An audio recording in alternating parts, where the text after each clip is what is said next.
So thank you very much for your time, everybody, this afternoon. Just going to really just follow on pretty much from what Matt was just talking about there. I think that's been some great advice for you all, and hopefully it'll be really helpful to everybody. We're also involved in raising venture capital for technology businesses and a range of other businesses as generalist advisors in the corporate finance market. Now, what I want to talk to you about this afternoon, just really briefly, is just thinking about your funding.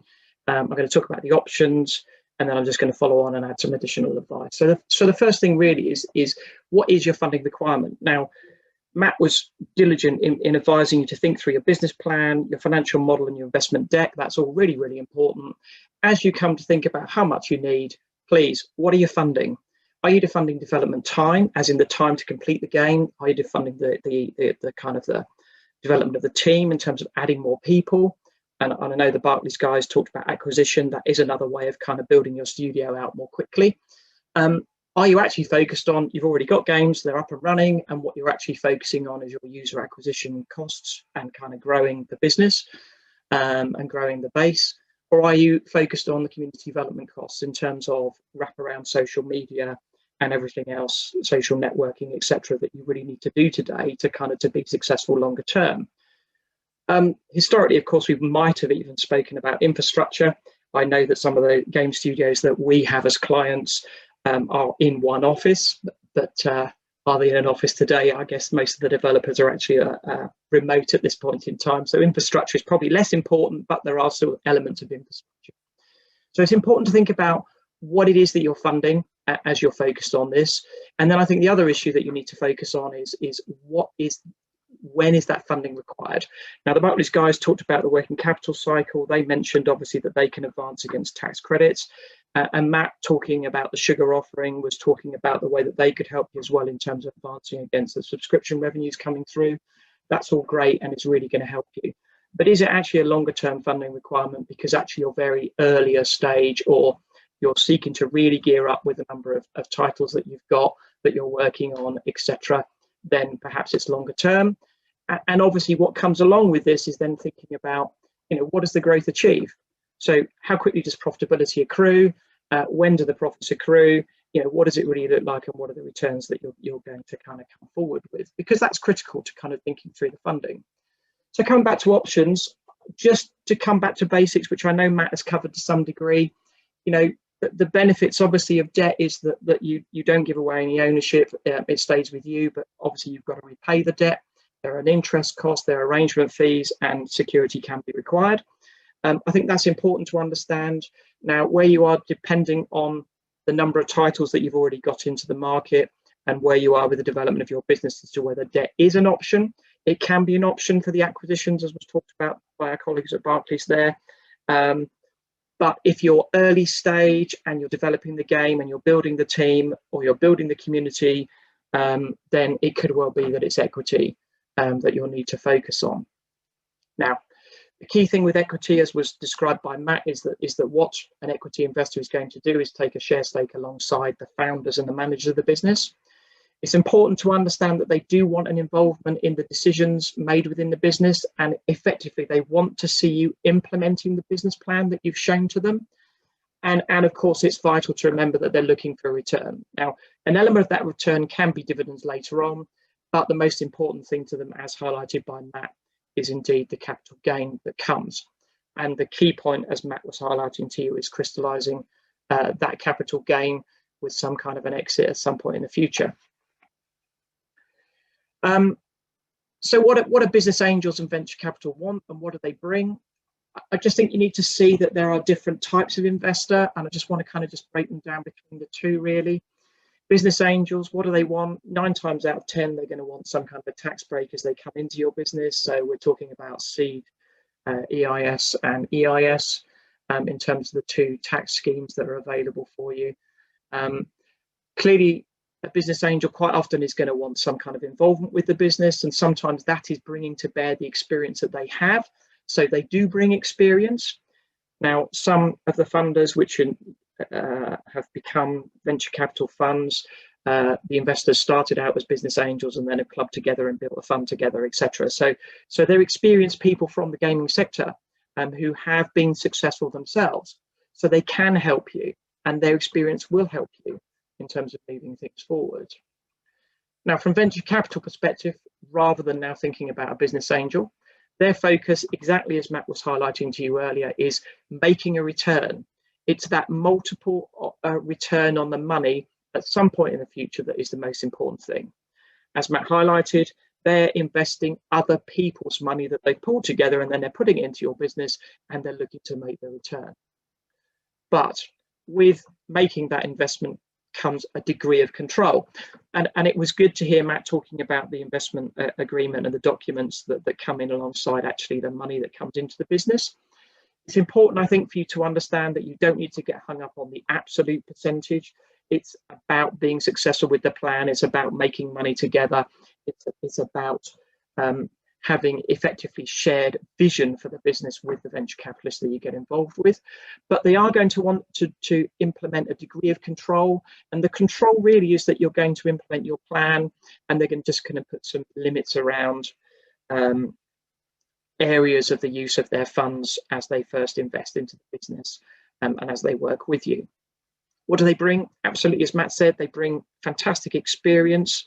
Most of the funds that we're talking about here have backed very successful game developers and have made multiple millions of pounds from their investments, and that's what they want to do with you.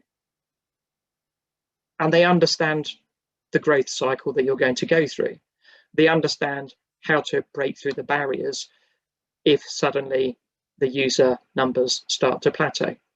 They understand if you're really on a growth trajectory, how the investment needs to continue to come in behind, and how you need to continue to develop the community and everything that goes along with that. There is great experience out there amongst the venture capitalists addressing this market. But they also bring, which is beneficial to you, an exit focus. They are looking for that crystallization event at some point in the future, which will enable them to generate their capital return. And that's important. So pitching your business, I just want to reiterate lots of things that Matt has said, but just boil it down to a few things. I think it's really important to focus on the team. Experience does count. So if you've come out from a larger house and you've set up your own studio and you're moving things along, what you've done already does count. Your experience is really important. The titles that you're perhaps seeking them to fund, it's really important that you have clear positioning in mind. You know, what's the segment that you're focused on? Is it the puzzle pieces? Is it a strategy segment? Is it hyper casual? You know, what's the segment of the market that you're looking at? Or are you developing a portfolio, as in you've got some games, and what you're seeking to do now is to build out fresh titles, help them to understand where you are. What's your strategy? And really, by strategy, I'm just coming back to the basic fundamentals of your business model. You know, are you a freemium model? Are you advertising led? Are you subscription led? You know, who are your target demographics? That's really important. Now, that's really interesting in the market at the moment, as everybody's been focused on the huge market growth that we've seen, and opening up a fresh demographic is really going to attract attention, so long as you have the right strategy for doing so. So remember the target demographic that you're focused on. Now, just talking about audience, clearly value comes from recurring revenues, or obviously a successful title in the marketplace, but building a community and thinking about the wraparound that goes with it is really important now. So don't forget that in terms of just thinking about how you're pitching what you're seeking to achieve. But we need to come to detail. And I just want to reiterate again, financials. You need a robust financial model. If there are recurring revenues, and there should be, then you need to focus on those. You need to think about your user acquisition channels. What is this route to market? How are you going to build this user base that you're expecting to build? What are the user acquisition costs? Getting into the detail, analyzing it, making sure that it makes sense in the financial model is really important. And pausing, reflecting, and looking at what the return on your advertising spend actually is essential, if that's the route that you're going down in terms of how you're building your user base. Finally, community development. If that's the focus, then please don't neglect to actually invest funds into that area of developing your business. Finally, in terms of pitching the business, don't forget that you need some kind of an exit horizon. You need to have that in your own mind. Yes, a venture capitalist is going to want to fund ongoing growth and further titles and the development of your studio. If you need extra people, the acquisition perhaps of another studio to get you the right people to kind of to build out, etc. Investors are driven by their return on investment. So don't forget to mention that you do want an exit, and think about what that time horizon might be, and indeed what your current vision is in terms of how big your business is going to be over that period. So once you've got this investment and everything's going fine, let's not forget, in realizing the investment, what we need to be focused on is exit planning. Now, I'm sure you've all seen that 2020 was an amazing year for the gaming market, partly as a beneficiary, obviously, in terms of COVID, because we're all suddenly locked at home and we can't go out and do other exercise. So to the same degree as we might have done otherwise. So we're all sitting there on our gaming. I know in our household, I think it's PUBG that's kind of actually the one that's kind of taken over amongst my my teenage boys. So the market stats in terms of what's happening, I want you to see that there's huge amounts of appetite, not just from trade, but also sitting in there in terms of where we are with venture capital as well. Now, the market statistics for last year, 40 billion was the deal making. That includes some of the venture capital investment coming in as well as the M&A, and then $18 billion in terms of the M&A. Now, Tencent, I know that was mentioned by Matt, they actually did 31 deals last year, which is pretty active. But let's mention something closer to home. Keywords PLC, building out, their strategy is very clear where they are and what they're trying to do. They've done 3 deals since their recent fundraise. And then let's remember there's the likes of Playrix out there in the marketplace, and then they've got significant M&A appetite as well. But in all of this, the other comment I just want to make is don't ignore crowdfunding. Hitmaker, I'm pretty sure that back end of December, they completed their deal and raised 506,000 on a just under £5 million valuation using Crowdcube. And they would have taken their business plan, their investment deck, had a financial model sitting behind it to that marketplace, and were able to bring in investors to succeed in their fundraising. Let's remember that Quell, you may or may not have heard of them, their funding was something like $3 million, which was funded through Kickstarter, also back in December. And of course, I know we've mentioned some of the VCs that have been active. I think it's important for us just to kind of realize that there's plenty of appetite out there. There have been deals completed already this year from a number of VCs, and some of whom have been mentioned here this afternoon. So just to kind of close, just from us, just a word about Menzies. We're a top 20 firm of chartered accountants. So we are generalists, but we do have specialists within the corporate finance team in technology, media, and telecoms. And just to kind of focus on the corporate finance team, our senior team is 5 people in that senior team with a supporting cast behind us. And as I say, we do have specialists in the TMT market.